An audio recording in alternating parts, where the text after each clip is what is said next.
Hello everyone, আসসালামু আলাইকুম। আশা করি সবাই ভালো আছেন। আমি আলহামদুলিল্লাহ অনেক ভালো আছি। অনেক দিন পর আবার চলে আসলাম। আজকে একটা অরেঞ্জ কেক ডেকোরেশন করে দেখাবো। তো শুরুতে আমি 1 পাউন্ডের অরেঞ্জ বেস তৈরি করে নিয়েছি। এরপর সুগার সিরাপ দিয়ে অরেঞ্জ ক্রিম দিয়ে কোট করে নিচ্ছি। প্রত্যেকটা লেয়ারে এভাবে আমি অরেঞ্জ ক্রিম দিয়ে কোট করে নিব। আসলে এই কেকটা যেদিন বানিয়েছি এদিন অনেকটা অসুস্থ ছিলাম। আলহামদুলিল্লাহ এখন আগে থেকে অনেক সুস্থ আছি। সবাই দোয়া করবেন আমার জন্য। তো প্রত্যেকটা লেয়ারে আমি বেশি বেশি করে ক্রিম দিয়েছি। আপু যেহেতু বলেছে ওনার মেয়ে ক্রিম অনেক পছন্দ করে, তাই বেশি বেশি করে ক্রিম ইউজ করতেছে। আপু আমাকে আরও দুই তিন দিন আগে থেকে বলে দিয়েছিল একটা কেক লাগবে, কিন্তু কনফার্ম করেন। ওই দিনই আপু কনফার্ম করেছিল।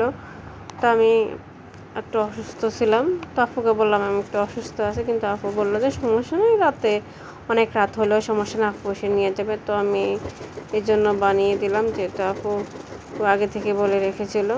যতটুকু পেরেছি করে দিয়েছি। তো আপুকে যেহেতু কোনো ডিজাইন দেন নাই, তো একটু সিম্পলের ভিতরে গর্জিয়াস করে দিয়েছি। যেহেতু ক্রিম পছন্দ করে জন্য ক্রিম দিয়ে ডেকোরেশন করে নিয়েছি পুরো কেকটা। দেখতে পাচ্ছেন আমি আস্তে আস্তে পুরোটা ফিনিশিং দিয়ে দিচ্ছি। তো স্ক্রাবার দিয়ে একটু জ্যাক করে দিয়েছি। তো এটা এরকম করলে আসলে কেকের লুক অনেক চেঞ্জ হয়ে যায়। আমার কাছে এই মোটা স্ক্রাবের ফার্স্ট সাইডে দিয়ে করলে আমার কাছে অনেক ভালো লাগে, কেকটা দেখতে অনেক সুন্দর লাগে। তো 1M নজল দিয়ে আমি কিছু ফুল করে নিয়েছি। তো নিচে বর্ডারও দিয়ে দিলাম একটা 1M নজল দিয়ে।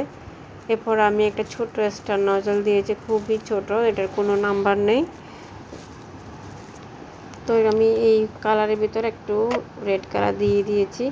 এই কালারটা কিন্তু অনেক ভালো, কোনো তেতো ভাব হয় না, খুবই মজা। তো ছোটো ছোটো করে ফুল দিয়ে দিচ্ছি, এটার কোনো নাম্বার নাই তাই বলতে পারলাম না। তো ফুলটার ভিতরে আমি ছোটো ছোটো ফুল করে দিচ্ছি। আসলে ফুলটা দেওয়ার পর অনেক সুন্দর লাগতেছে কেকের লুকটা।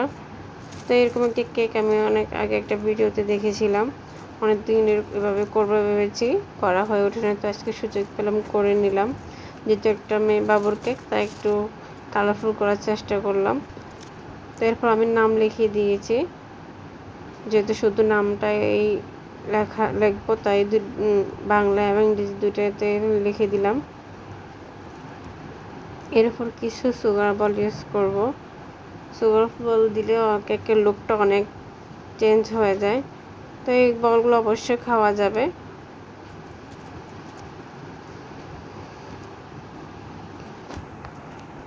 যারা যারা কেক অর্ডার করবেন অবশ্যই আগে থেকে কনফার্ম করে নেবেন। আসলে ইমার্জেন্সি কেক অনেক সময় ডেলিভারি করতে সমস্যা হয়, আগে থেকে অর্ডার করে নেবেন। তো আমার কেকটা কেমন হলো অবশ্যই কমেন্ট করে জানান। আল্লাহ হাফেজ।